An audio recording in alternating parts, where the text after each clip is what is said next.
কি করা যায়? আজ তো 14 ফেব্রুয়ারি, ভালোবাসা দিবস।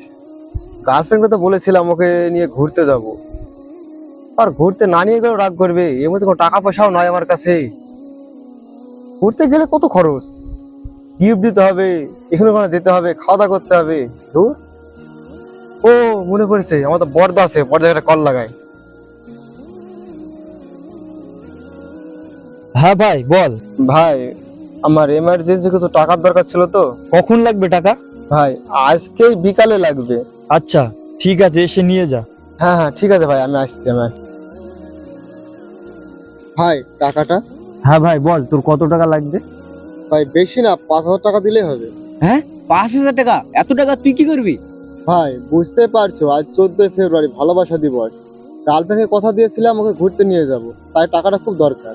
ভাই তুই 14 ফেব্রুয়ারি ভালোবাসা দিবস পালন করার জন্য টাকা চাইছিস। আমি যদি আগে জানতাম তোকে ফোনেই মানা করে দিতাম, কিন্তু আমি তো ভেবেছিলাম তুই অন্য কোনো দরকারের জন্য টাকা চাইছিস। তুই যে 14 ফেব্রুয়ারি ভালোবাসা দিবসের জন্য টাকা চাইছিস, তুই কি জানিস ইসলাম কি বলে এই দিন সম্পর্কে?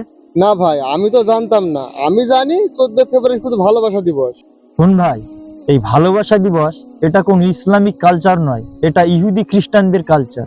আর ভাই তুই বলছিস 14 ফেব্রুয়ারি গার্লফ্রেন্ডকে নিয়ে ঘুরতে যাবি। গার্লফ্রেন্ড বয়ফ্রেন্ড ইসলামে সম্পূর্ণই হারাম। এটি একটি কঠিন আযাবের মতন। নবীজি বলেছেন, সে আমার উম্মত নয় যে অমুসলিমের সাথে সাদৃশ্যতা বজায় রাখলো। আর তাছাড়া তুই আমার ছোট ভাই, তোর আমি ভালো চাই। তাই এসব বাজে কালচার থেকে বেরিয়ে আয় এবং আল্লাহ তাআলার ইবাদতের দিকে মন দে ভাই। আমার ভুল হয়ে গেছে ভাই, আমার তো এইসব বিষয় জানা ছিল না। আমি তোমার সামনে কথা দিচ্ছি ভাই, এইসব হারাম কাজ আমি কখনো আর করব না। আমি ওকে আজকে ব্লক করে দেবো। আমাদের দেশের প্রিয় শিক্ষিত যুব সমাজকে আমি একটি কথা বলতে চাই, আজ 14 ফেব্রুয়ারি কোনো ভালোবাসা দিবস হিসেবে নয়, আমরা ব্ল্যাক ডে হিসেবে পালন করি। কারণ এই দিন আমাদের দেশের 40 জন বীর সৈনিক শহীদ হয়েছিল।